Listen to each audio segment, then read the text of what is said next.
vous avez parlé de la corruption. Je suis d'accord avec vous qu'effectivement, la plaie même de la Côte d'Ivoire, que c'est la corruption. Les gens disent souvent c'est la monnaie. Ils disent non, c'est la corruption. Mais est-ce que la monnaie, elle aussi, ne joue pas son rôle? Est-ce que l'autorité de tutelle, qui est la France, ne pose pas un problème aussi pour le développement des pays africains? Donc, est-ce qu'il n'y a pas un lien aussi? C'est vrai si on résout la corruption, mais s'il n'y a pas un lien entre la France et la Côte d'Ivoire au niveau du développement? Vous voyez, c'est ça. Est-ce que la France ne s'oppose pas à notre développement? Les politiciens des grands frères, c'est eux qui détournent l'argent ici, puis ils vont déposer dans les banques en France. C'est la France qui vient les chercher.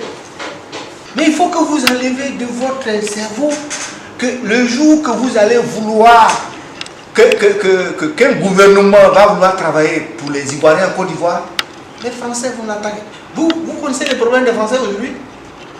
C'est comment faire pour retenir en Côte d'Ivoire et en Afrique toute cette jeunesse qui est prête à se noyer dans la Méditerranée pourvu qu'elle arrive pour fuir la misère. Si les gens avaient la solution pour développer l'Afrique, tous les forums qu'ils font aujourd'hui, c'est comment aider l'Afrique à se développer. C'est nos dirigeants qui ne les aident pas. C'est pas compliqué. Est-ce que vous pensez qu'aujourd'hui en Côte d'Ivoire, si l'État dit la licence, la 4e ou la 5e licence de téléphonie mobile, je ne vais pas vendre, que je vais créer une société d'État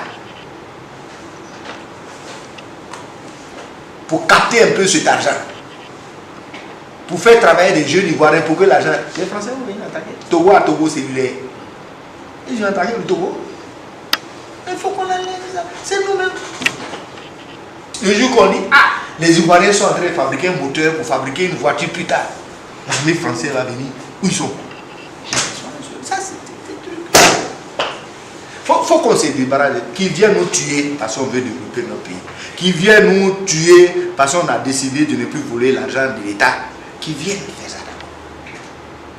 Qu'ils viennent nous agresser le jour où on va décider de construire suffisamment de classes et d'embaucher suffisamment d'enseignants. Le jour où ils vont faire ça, ils disent, ah vraiment les gens là, ils sont comme vous.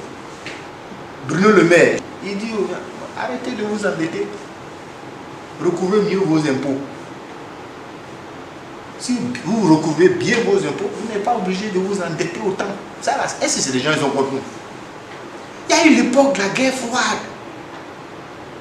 où le monde était divisé en deux, où tous les révolutionnaires qui étaient dans le bloc des Français, bon, on cherchait à les liquider. Mais aujourd'hui, là, c'est fini. Hein? Donc quand un dirigeant africain vient avec un discours un peu socialiste, révolutionnaire, il a dit non, lui là, il va faire les soviétiques, ils vont venir chez nous ici. Aujourd'hui, vous avez parlé de la monnaie, mais monnaie là, le jour que le président ivoirien vient et dit, je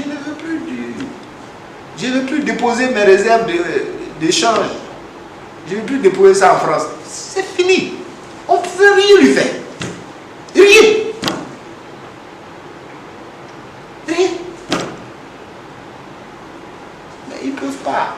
Il y a des gens qui sont accrochés au franc CFA parce qu'ils ont tellement de francs CFA que eux ils ont intérêt à ce que le taux soit fixe. Parce que si on crée notre propre monnaie, que cette monnaie, ils vont perdre de l'argent. Ce sont ceux-là qui nous dirigent. C'est des plaisantins. Mais il n'y a aucun pays qui n'a pas sa propre monnaie, qui est émergent ou qui est développé. Ça n'existe pas. Regardez sur la carte du monde. Ça n'existe pas.